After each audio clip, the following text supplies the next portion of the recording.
And yeah, I'm just all about teaching people about money, getting people to think a bit differently about money. I feel that a lot of the conversations we have about money are very rooted in consumption and buying things. And I think buying things is very important, but we should also talk about saving, building wealth, managing debt, all a more holistic take on money. And the formula that's worked for me is that I do this by just trying to be relatable, keep it fun. Because I know that for many people, money can be quite a serious topic. And so I'll do whatever I can to put a smile on people's faces as I'm talking about it. Wow. Hi, everyone. I hope all is well. Well, firstly, can I say compliment of the season to you? Welcome to Elimj ChatShow, a platform where we get to empower our community and various communities as well. In today's episode, I'll be having Mr. Timi Johnson. He is known as Mr. Moneyjar. He is a personal finance expert. And today is coming to our platform to come and empower our community about the best way that we can manage our finances during this tough time.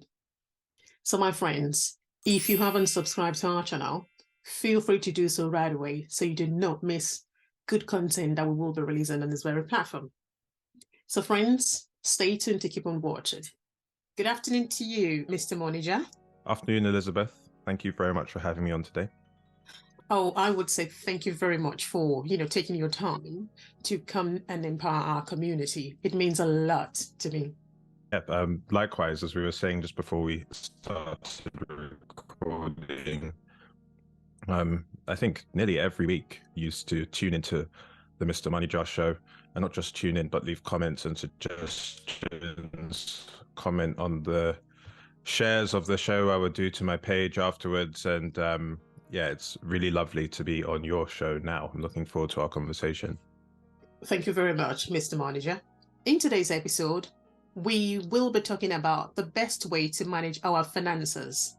And Mr. Moneyjar, I would love you to tell our audience more about yourself, please. Yeah, so my name is Mr. Moneyjar. I'm also known as Timi, and I've been running a financial education platform for the last 3 years now. I got started in lockdown, and that's when we first met, I guess. And I did a lot of digital content, posting to social media, Instagram lives, podcasts like this one, webinars.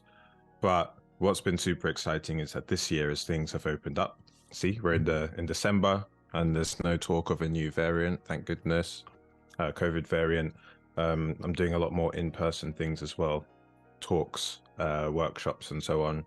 And yeah, I'm just all about teaching people about money, getting people to think a bit differently about money. I feel that a lot of the conversations we have about money are very rooted in consumption and buying things. And I think buying things is very important, but we should also talk about saving, building wealth, managing debt, all a more holistic take on money.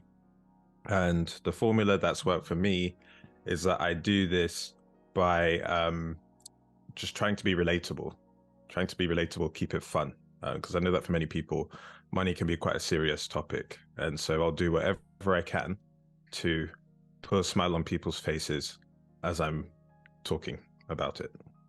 Wow. Thank you very much for giving us that brief intro about yourself.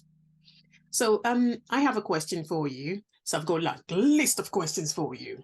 But before we dive into that one, I'm going to ask you this question. Like, I know you did mention that you started over during the lockdown time, but I want to really ask you what inspired you to go into this?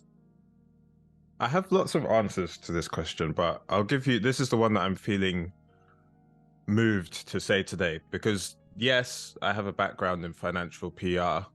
Yes, I do like to be a know-it-all. But I also, what I feel like saying today is that I think that life is very short. It's weird, isn't it? Life is long, but it's also very short. And I think it's a huge tragedy if a person spends their life working for a company that they don't like or in a job they don't enjoy, struggling to pay their bills, not being able to do things that mean stuff to them and spend time with people that mean something to them because they don't feel confident with money or don't feel like they can manage it or just always feel like they're not being paid enough or anything like that. So I'm about helping people solve for money so that they can live their best life and then just enjoy the rest of their life. Because, you know, as far as we know, in this plane of existence, this is it. Now, money is one of those things, whether you like it, hate it, it's just part of life. It's part of modern day life, no matter what age you are, no matter what life stage. Having an understanding of money is crucial. So that's what I'm here to do. Wow. Oh my goodness. I I love the fact that you did say money is part of life. You know, there is a saying out there when people say, "Oh my goodness, money is the root of evil." Well, we can't really do without money. Money is part of who we are. And also, the Bible passage, if I understand correctly, says that the love of money is the root of all evil, not money itself. You're right. You are right. So there's a subtle distinction there. Yeah, sure, sure. Thank you very much, Mr. Moneyjar, for that answer.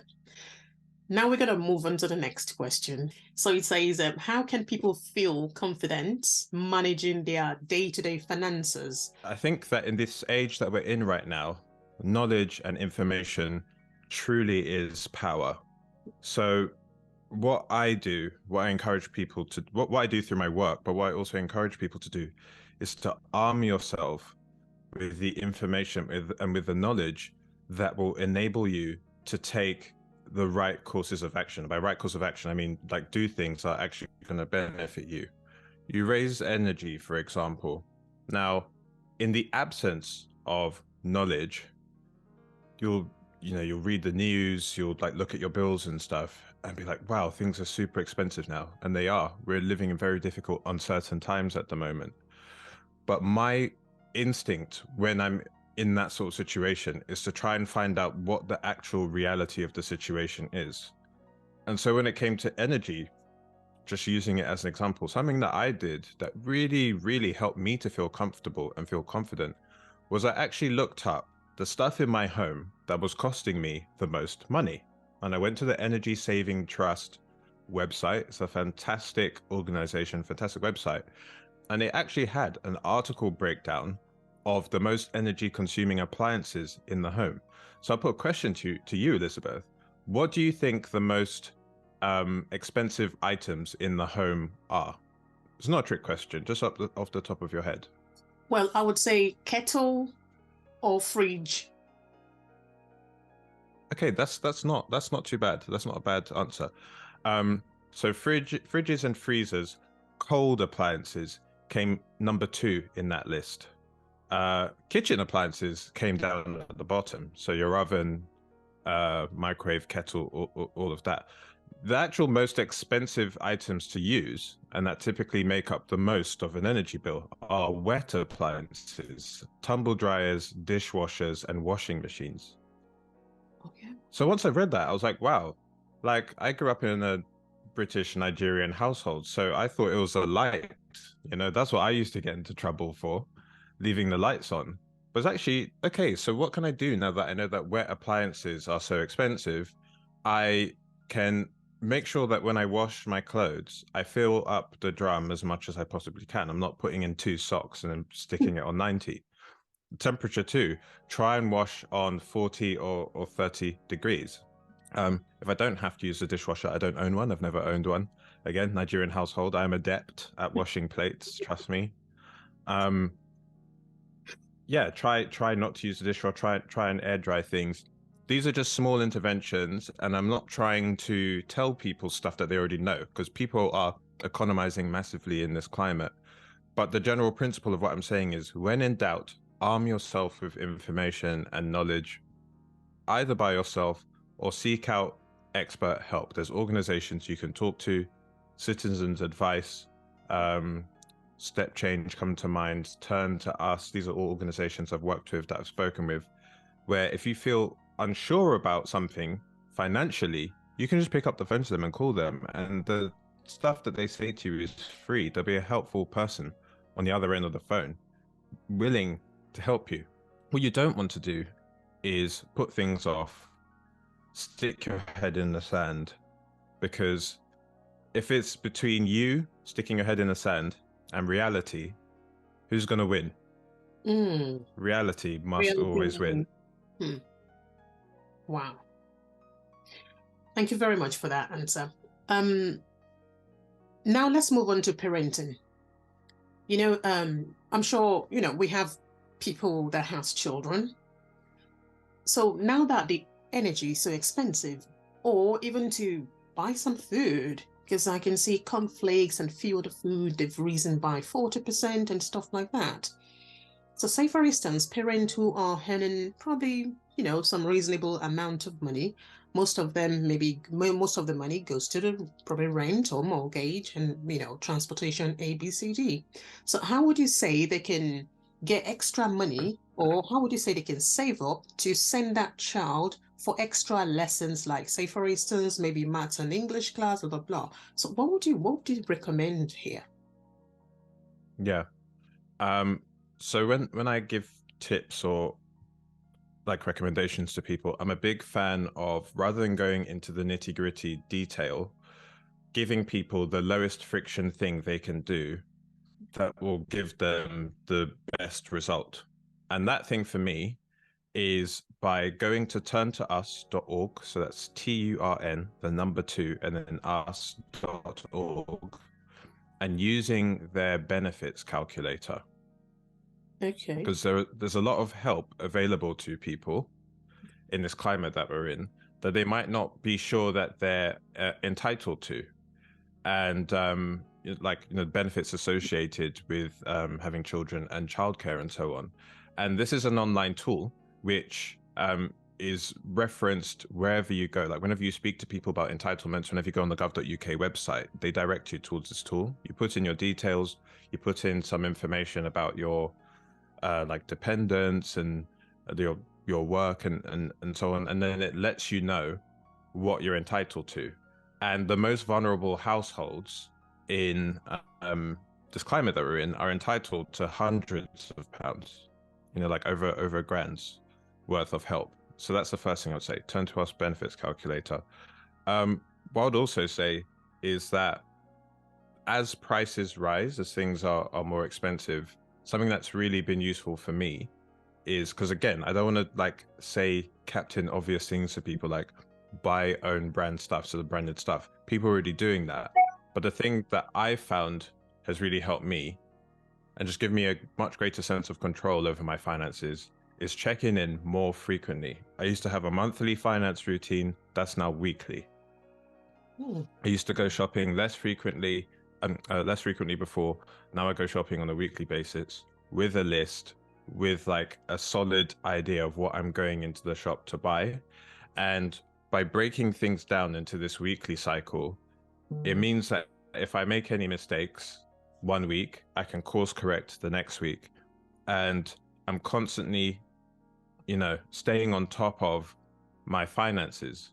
And this is such a contrast to how I was 10 years ago, when I didn't even look at my bank account at all. I didn't even want to see what was going on in there, because I knew I'd spent irresponsibly or gone out on a night out or something, and I didn't want to see the damage. I mean, not that there was any money there anyway, because I started my working life in an overdraft. So in addition to all of the excellent things people are already doing, there's a famous quote, what gets measured gets managed. Check in more often if you can. Thank you very much, Mr. Moneyjar. If you can repeat that website you talked about, because the app glitched earlier. Can you just repeat that website again? It's called the Turn to Us Benefits Calculator. And Turn to Us is a financial help charity. Okay. And they have lots of useful information, tools, and resources on how to, particularly around the cost of living crisis, okay, how to navigate it. Okay, thank you very much for that.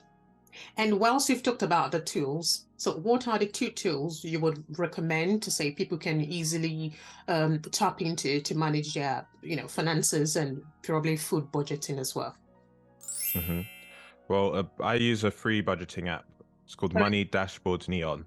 I use it every week, and it's like almost like a control center for all of my bank accounts. I link all my bank accounts to it.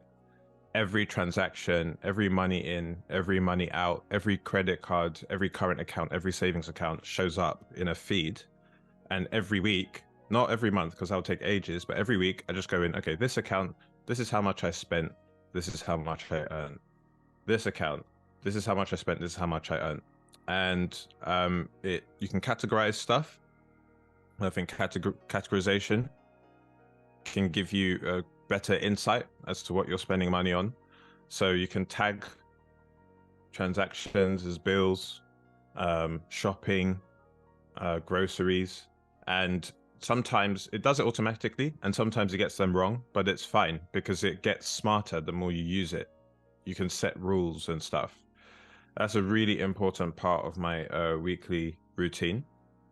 And then other tools that I use, it's not so much tools, but systems that I used for just making sure that I stay on top of my budget and that I don't overspend, is that I spend from a different bank account from the one that I am paid into. So all my bills come out on or around the first of the month. I've like synchronized them that way. But also on that first of the month, I get sent pocket money that I can spend for that month, which is again a very different system to what I did when I was earlier on, like 10 years ago when I first started working. Everything was just happening in one account. So my savings, my salary, my bills, my spending was all taking place in one account. So when time came for me to make a big purchase, of course I dipped into my savings. I had no idea what was savings and what wasn't savings. So having separate accounts for different things, particularly on the earning and spending side, is very important. Right. Wow. Thank you very much for dropping that tip there. That I'm sure somebody would find it really useful. Thank you for that. Okay. So one other thing which when I got to know you, I know you are a very big fan of emergency fund. So can you tell me what are the 2 methodology of having to build emergency fund, and what does emergency fund means as well? Should in case people don't know. Yeah, I think of an emergency fund like a personal overdraft. So you see when you apply for a bank account and it says, do you want an overdraft? How much? Overdrafts are actually, on an APR basis, the most expensive type of debt you can take out. The average APR on an overdraft is almost 40%, which means that, yeah, like if you get into it, that is a very, very high interest rate to try and claw back from. An emergency fund is a pot of cash that you put to one side to say that if I lose my job, if I need to make a big purchase, then I just use my own money to do that. And that means that you're not having to pay interest back to anyone, and that you know that no matter what happens in life, you have this store of money somewhere that you can draw upon if you need it. So it's quite beneficial just from a peace of mind perspective. A methodology to build an emergency fund is quite simple, although it could take time because the recommended emergency fund is 3 to 6 months worth of your living expenses, which is a lot of money when living expenses are already very high. And from my perspective, it doesn't have to be that. It can just be a lump sum. I have a £1,000 emergency fund, for example. And the way you get to that is you pick a date in the future that you would like to save your emergency fund by. Keep it realistic as well. So like a year, if that's realistic for you. If you think you can do it in 6 months, then that's also cool.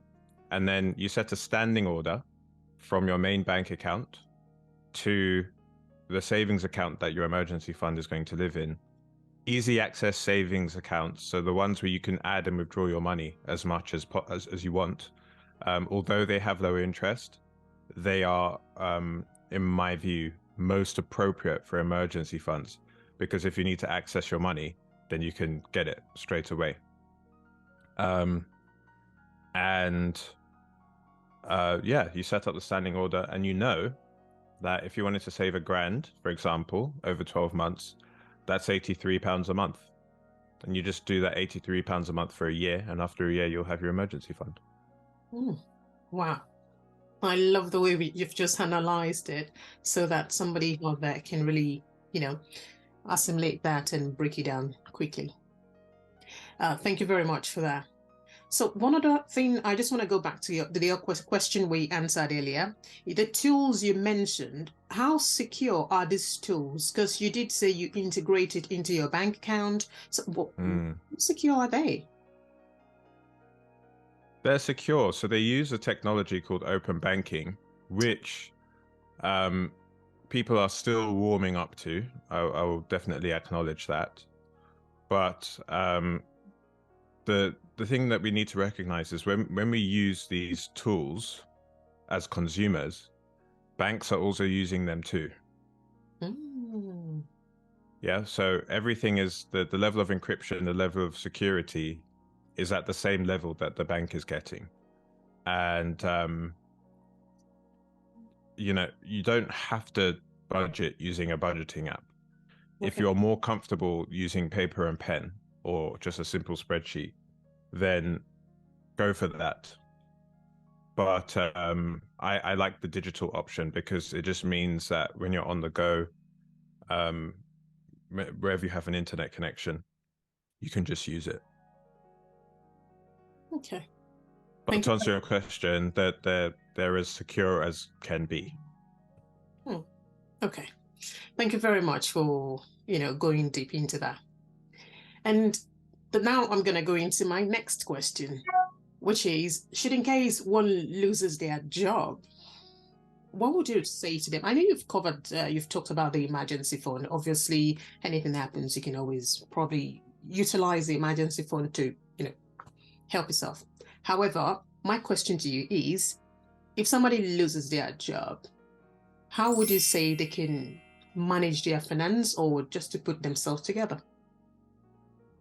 Okay, so if you lose your job and you don't have any money, then that is, that's a very precarious position to be in. And it would be a case of, I was actually speaking to my brother about this on the weekend or the weekend before, about the difficulties with finding jobs at the moment. And something we both agreed on is that using agencies to find jobs rather than applying directly can be beneficial, because the agency has a vested interest in trying to get you a role. And then I would even say, like, I've done this back in the day. I used to be on job seekers allowance, job centers and organizations like that. They're also set up to help people find work if they're in a serious pinch. If you have money, and I've spoken to people about that being in a situation where you lose your job, you have savings, that pot of savings needs to be almost divided up, and you need to pay yourself like a weekly, monthly, or whatever pocket money out of that savings. So just for the sake of illustration, let's say you lose your job and you have £2,000 in savings. No, let's say £1,500 in savings, and you're aiming to get a job in 3 months' time. Then you need to ration out that 1,500. Maybe your expenses come to £500 a month, and pay it to yourself. Again, you keep those savings in one account, and then you pay yourself that spending money into a separate account on a separate card, so you're not going into your savings. That's how I would approach that situation. But obviously it's not ideal losing your job, whether you have savings or not. So the ultimate goal will be to replace that source of income as soon as possible. Also, I don't know if this is like part of the answer to the question, but there are things you can do to bring in income from elsewhere. Side hustles, really big at the moment. with side hustles, the thing that's important is your hourly rate, the amount you're being paid per hour that you're doing your side hustle. So whilst there are things like doing online surveys and that sort of thing, those are fine to do because they bring in money at the end of the day. But the amount of money that you make versus the amount of time you spend doing surveys is actually quite low.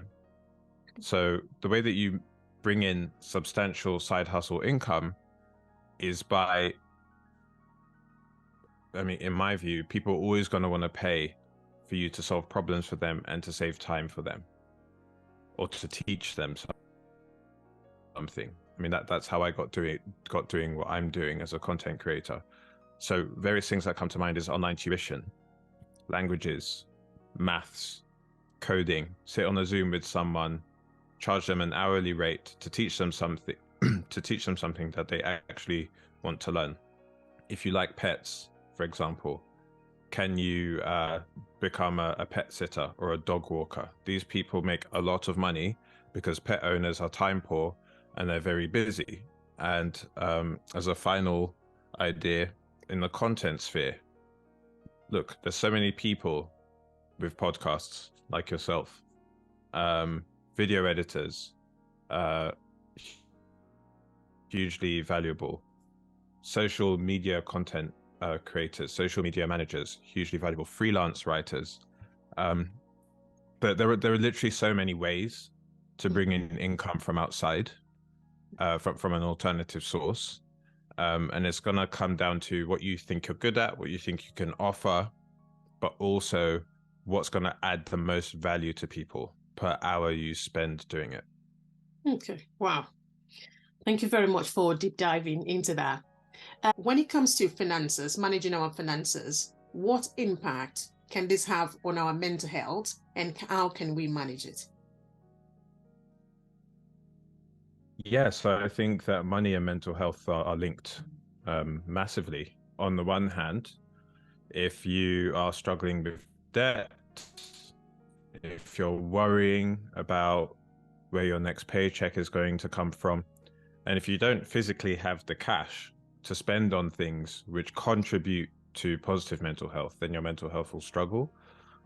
But on the positive side, if you are on top of your finances, you're checking in, you feel like you have control over your situation, you're able to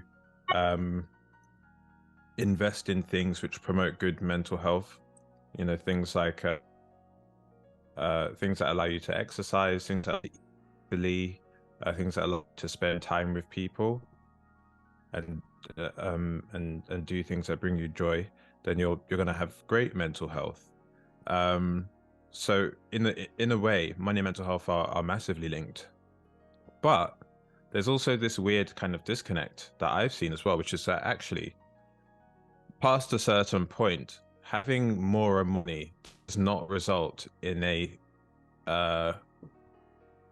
what's the word now? Proportionate increase in mental well-being. Yeah, so you can be a multi-millionaire, but still have poor mental health, and you can have not that much money at all and be the happiest, most joyful person on earth. And it's really interesting, the fact that money and mental health are obviously so clearly linked, but that they are all also, there's also a point at which that link is severed. So what I would say to people is managing money is not easy, but it is simple. And there are timeless principles which, if you stick to them, can really, really help. So saving an emergency fund, relying on yourself to get to be able to self-sufficiency, relying on to get yourself out of an emergency or a sticky situation, like losing your job or your car breaking down or your fridge breaking down. When it comes to borrowing only what you can afford and repaying back on time and in full. That's just always going to stand you in good stead. When it comes to making money, trying not to focus on the money, but focusing instead on the value you're creating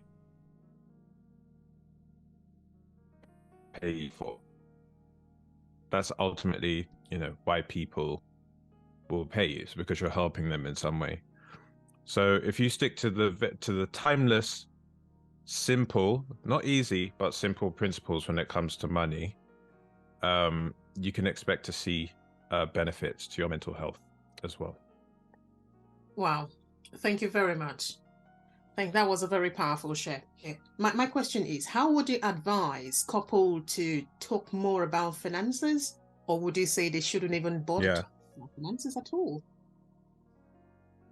I think that couples should talk about finances. When we look at the reasons why marriages end in divorce, like finances, financial difficulties is up there as a reason. We obviously don't have the data for non-married couples, but my assumption is that it does carry over in some way. So definitely talk about finances. And I think that there's no one way that couples should deal with this. Each relationship is different. Each person in a relationship is going to have a different role compared to the next relationship. But what I would say is, for all of the things, whether it's going out to restaurants, going on holiday, buying presents for each other, use the things you're already doing and start having money conversations around those things. I did a podcast the other week where I was speaking to the hosts, and I said, for me and my wife, our first money conversations were around something very simple, and it was just around eating out. Who's gonna pay? And like not like first date, but like a year or two in. Are you gonna pay? Am I gonna pay? What type of restaurant do we want to go to? Do we want to get drinks, or do we just want to get tap water? You're having these conversations, and you're learning about how this other person thinks about money, how they relate to money, their tastes, their likes, their dislikes, and a very low stakes environment. It's just eating out, So as you learn and grow in your relationship, by the time the more serious things comes along, like paying bills and looking after children and so on, you've already developed a language and a way of talking to each other about money. And those lessons will carry over. At least that's what's happened in my experience as well. What I think works less well is putting off the money conversations until the serious stuff comes. And then you just go from zero to, okay, so which school are we going to send our children to? Private or state school? No, no run up at all. Then that obviously becomes a difficult conversation to have. Okay, wow. Well, thank you very much. I know we're running out of time. Can you share one tip to help people to reduce their mortgage rate so they can pay it on time? One tip to help people reduce their mortgage rate. Yeah. If you're on a track mortgage, your mortgage rate is just going to follow the Bank of England's interest rates. And so in an environment where interest rates are rising, you can, at the government level, you can fix mortgage at the current level for a period of 2, 5, 10 years, so that you're just paying at that interest rate. And that will give you some stability over, okay, this is how much of my money is going to be coming out of my bank account every month. But even still, when interest rates are rising at a government level, when that fix, if the rates continue to rise, when that fix comes to an end and you're looking for a new mortgage deal, then the interest rate that you get on your new fix, when your old one comes to an end, may well be higher. Another thing that sees interest rates go down is the actual amount you've paid off of your mortgage. It's called the loan to value ratio. So the more of your house you pay off, the less of the debt you owe on the house, the cheaper mortgage products are going to be on average, because you have less to pay back. So there are just some things where it's just over time, your interest rates are going to drop. The third thing I'll say is, if you have additional cash to overpay on your mortgage, and there are mortgage overpayment calculators online you can use to do this, yes, more money is leaving your bank account every single month, but what overpaying on your mortgage does is it reduces the amount of interest that you pay on that overall loan over the course of the mortgage term, whether it's 39 years, 25 years, or whatever. And so you can, by overpaying your mortgage, you can you can actually reduce the amount of time overall that you spend paying that money back. The final thing I'll when it comes to mortgage products, to speak to a mortgage broker. The mortgage broker I use didn't charge a fee. They have communications with the banks. They will have preferential rates on the products, and they'll do a lot of admin and the heavy lifting for you when it comes to selecting mortgage products. So when you know your deal's about to end, like in the last 6 months, if you're on a fix, you can start to speak to a mortgage broker and they can give you a bespoke solution to make sure that the next mortgage product you get is the best one it can possibly be. Okay, thank you very much for that share. That was quite insightful. So my question to you is, I know your internet is a bit jumping, but what I want to say is, how can people find you if they want to connect with you in future? Thank you very much for having me on today's episode, Elizabeth. People can find me at Mr. Moneyjar across all social media. Come say hello on Instagram, TikTok, Twitter. It'll be great to hear from you. Thank you very much, Mr. Moneyjar. It's been a pleasure having you on board. Thank you once again. A lovely day. Thank you very much for watching today. I hope you've enjoyed today's series. If you've got any question regarding today's topic, feel free to leave your comment below or you send me a DM and I shall take it from there. So my dear friends, it's a pleasure having you here today and see you next time. Remember to be kind and spread some love. Cheers.